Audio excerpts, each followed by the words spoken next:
खुसरो बाग में ही लोगों को फांसी देते थे और ऐसा कहा जाता है कि किसी कुएं के अंदर उन्हें डाल भी दिया जाता था। यहाँ पे एक दरवाजा है जिस पे ताला लगा हुआ है, बंद है। कि नीचे कुछ तो है, यहाँ से दिख नहीं रहा है क्लियर। नमस्कार दोस्तों, स्वागत है आप सभी का नए वीडियो में। दोस्तों आज हम लोग जाने वाले हैं प्रयागराज के एक ऐसे बाग में जिसकी कहानी बहुत ही ज़्यादा रोचक है और या यूँ कहें कि बहुत ज़्यादा दर्दनाक है। यह है खुसरो बाग, जो कि प्रयागराज में स्थित एक बहुत ही ज़्यादा प्रसिद्ध स्थल है। इस बाग को बने हुए लगभग 450 वर्ष हो चुके हैं। तो चलते हैं, देखते हैं वहाँ पे इस समय इसकी स्थिति क्या है और क्या इसका नज़ारा। दोस्तों अभी हम लोग आ गए हैं पुराने पुल पे, जो कि प्रयागराज का सबसे ज़्यादा पुराना है, जो द्वारा बनाया गया। उस तरफ है नया यमुना पुल और हम लोग को इस तरफ जाना है और यह है यमुना जी, और इसको लगभग 150 साल से ऊपर हो गए हैं बने हुए। चलते हैं हम लोग आगे इस रास्ते से, मिलते हैं। तो दोस्तों अभी हम लोग आ गए हैं प्रयागराज जंक्शन और इसी के उस तरफ पड़ेगा खुसरो बाग। तो अगर आप स्टेशन पे आते हैं तो यहाँ से जा सकते हैं, पैदल ही जा सकते हैं। और यहाँ पे अपनी बाइक से आ रहे हैं तो आप बाइक पार्क करके जा सकते हैं, क्योंकि वहाँ पे शायद स्टैंड की व्यवस्था नहीं है। अभी हम लोग यहाँ से चलते हैं, यहाँ से लगभग 5 मिनट लगेगा समय। पहले हम लोग खुसरो बाग आ चुके हैं, फिर बढ़ते हैं अंदर की ओर। तो अभी हम लोग अंदर आ चुके हैं और ये है यहाँ का व्यू। ये है खुसरो बाग का पूरा मैप, कहाँ पे क्या क्या है।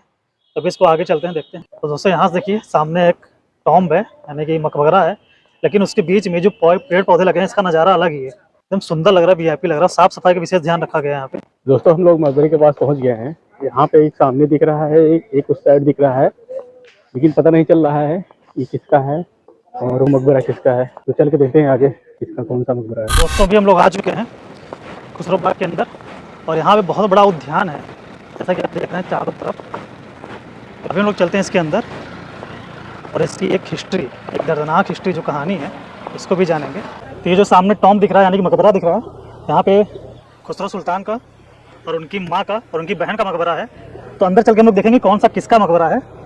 और इसमें से एक मकबरा ऐसा है जिसमें कि मकबरा तो है लेकिन उसमें समाधि स्थल नहीं है।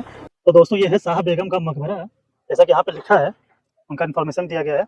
और इनकी 1603 ईस्वी में मृत्यु हो गई थी, जो कि अफीम की अत्यधिक मात्रा के सेवन से इनकी मृत्यु हो गई थी। उसके बाद यहाँ पे उनको दफना दिया गया और ये मकबरा बनाया गया 1603 ईस्वी में। यहाँ पे एक दरवाजा है, इस पे ताला लगा हुआ है, बंद है। इसके अंदर शायद जाना वर्जित है, अलाउ नहीं है। यहाँ पे कुछ जालियाँ दिख रही हैं जो कि रोशनदान के तौर पे यूज किया जाता रहा होगा। और यहाँ पे कुछ सीढ़ियाँ ऊपर जाने के लिए हैं। अभी यहाँ पे ताला बंद है, अभी इसको ताला खुलवाते हैं, उसके बाद ऊपर भी चलेंगे, देखेंगे क्या है ऊपर। अभी हम लोग थे शाह बेगम के मकबरे के पास, यहाँ पे देख चुके हैं। यहाँ पे खुसरो का और उनकी बहन का मकबरा है, लेकिन इससे पहले यहाँ पे एक और मकबरा है। चल के इसको देखते हैं किसका मकबरा है और क्या है इतिहास को, इसको भी जानने की कोशिश करते हैं। अभी हम लोग आ गए हैं इस मकबरे पे, जो कि शाह बेगम के मकबरे के सामने यहाँ पर एक मकबरा है, जो कि है बीबी तमोलन का मकबरा। और यह एक ऐसा मकबरा है जहाँ पे इनको दफनाया नहीं गया था, सिर्फ मकबरा बनवा के छोड़ दिया गया था। और यहाँ पे जैसा कि आप देख रहे हैं ताला बंद है, तो इसके अंदर जा नहीं सकते हैं। ये है मकबरा, जिसके अंदर ये कुछ स्पेस है, इसके अंदर चलते हैं, देखते हैं। ये जो स्थिति है, ये चारों तरफ मकबरे के ऐसे चारों तरफ बनाए गए हैं, और किस लिए बनाया गया पता नहीं, लेकिन ऐसा है। यहाँ पे एक सीढ़ी है, लेकिन यहाँ पे ताला भी बंद है। तो ऊपर जाने का रास्ता शायद यही है, इसमें तो यहाँ पे ताला बंद है। देखते हैं, अगर ताला खुलेगा तो हम लोग ऊपर जरूर जाएंगे और ऊपर से विजिट करेंगे, देखेंगे क्या है इसका नज़ारा। हो सकता है कुछ समय बाद यहाँ पे खुले ताला। अभी हम लोग आ गए हैं शाह बेगम के मकबरे के पास। शाह बेगम की कहानी ये है कि इनकी मृत्यु अफीम के ओवरडोज से हुआ था, यानी कि अधिक मात्रा में अफीम का सेवन ये कर रही थी। ऐसा इसलिए क्योंकि इनके पति और बेटे के बीच में विवाद था, जो कि सत्ता के लिए था। उनके पति यानी कि जहांगीर, इन्हें सलीम के नाम से आप जानते होंगे, और उनके बेटे यानी कि बड़े बेटे जो कि खुसरो मिर्जा हैं, उनके बीच सत्ता विवाद होने के कारण, उससे दुखी होने के कारण इन्होंने अफीम का अधिक सेवन शुरू कर दिया था, जिसके बाद धीरे धीरे इनकी मृत्यु हो गई और उनको यहाँ पे दफना दिया गया। और इसके बगल में ही यहाँ पे खुसरो मिर्जा का मकबरा है और उसके बगल में उनकी बहन का मकबरा है। यह है निसार बेगम का मकबरा का स्मृति चिन्ह, जो कि 1624 और 25 ईस्वी में उन्हीं के द्वारा निर्माण कराया गया था।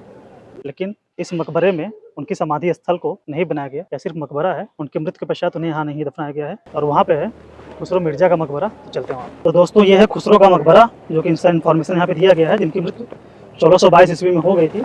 और यह है सामने उनका एक मकबरा, और यहाँ पे भी काम चल रहा है, निर्माण कार्य हो रहा है। पत्थर यहाँ पे अच्छे से ठीक से लगाए जा रहे हैं। तो इनकी 1622 ईस्वी में मृत्यु हो गई थी, और वो इसलिए हुआ था क्योंकि जब उन्हें कैद किया गया, बंदी बनाया गया था उनके पिता के द्वारा, उनकी आँख की रोशनी कम हो गई थी। उसके बाद उन्हें उनके भाई यानी खुर्रम, जो कि बाद में शाहजहां के नाम से प्रसिद्ध हुए, उनकी देखरेख में उनकी मृत्यु हो गई, यानी उन्हें मरवा दिया गया। और 1622 ईस्वी में उनकी मृत्यु हो गई थी। इसके बाद उनके टॉम्ब में उनको दफना दिया गया। खुसरो का मकबरा यहाँ पे इसको अलग ही यहाँ पे इसकी डिज़ाइन की गई है, जैसे कि आप देख रहे हैं यहाँ पे कई सारी खिड़कियाँ हैं, दरवाजे हैं, और ये जो झरोखे हैं ये थोड़ा ज़्यादा बड़े बनाए गए हैं, और ये 2 मंजिला है, ऊपर भी है, उसके ऊपर टॉम्ब है, यानी कि वो गुंबदनुमा वहाँ पे आकार है, और उसके नीचे 2 मकबरा है। ये पत्थर का एकदम मजबूत आकृति में बनाया गया है। यहाँ पे ज़्यादातर लोग आते हैं, बैठते हैं, क्योंकि यहाँ एक अलग ही वाइब आती है, शांत माहौल रहता है। ये है तीनों मकबरे, चारों यहाँ से लाइन से दिख रहे हैं। ये है खुसरो का, ये उनकी बहन का, उसके पहले उनका माँ का यानी कि साहब बेगम का, और उसके बाद बीवी का मकबरा है। तो अभी हम लोग आ चुके हैं इस मकबरे के पीछे, और यहाँ पे हम लोग को एक चीज़ दिखी है। यहाँ पे देखिए नीचे बहुत ज़्यादा अंधेरा है, और के नीचे कुछ तो है, यहाँ से दिख नहीं रहा है क्लियर। एक पत्थर नुमा कुछ आकृति बनी है, इसके अंदर ये है, और यहाँ पे ये लोहे का शटर लगाया गया है। तो अभी हम लोग आ चुके हैं एक बहुत ही ज़्यादा पुराने कुएं के पास में। ऐसा कहा जाता है कि मुगल साम्राज्य खत्म होने के बाद यहाँ पे जब अंग्रेज शासन करने लगे थे, तो यहीं पे यानी कि खुसरो बाग में ही लोगों को फांसी देते थे, और ऐसा कहा जाता है कि इसी कुएं के अंदर उन्हें डाल भी दिया जाता था। कभी कभी जिंदा डाल दिया जाता था, कभी कभी मरने के बाद, फांसी देने के बाद यहीं पे उन्हें दफना दिया जाता था। इस कुएं को ढक दिया गया है सुरक्षा कारणों की वजह से, क्योंकि यहाँ पे बहुत सारे बच्चे और पर्यटक आते हैं। दोस्तों अभी हम लोग यहाँ पे पूरे उद्यान का, पूरे बाग का भ्रमण कर चुके हैं, और अब हम लोग निकल रहे हैं। ये है मेन गेट, यहाँ से हम लोग को निकलना है। अब चलते हैं घर। वीडियो पसंद आया तो लाइक करिएगा, चैनल सब्सक्राइब करिएगा।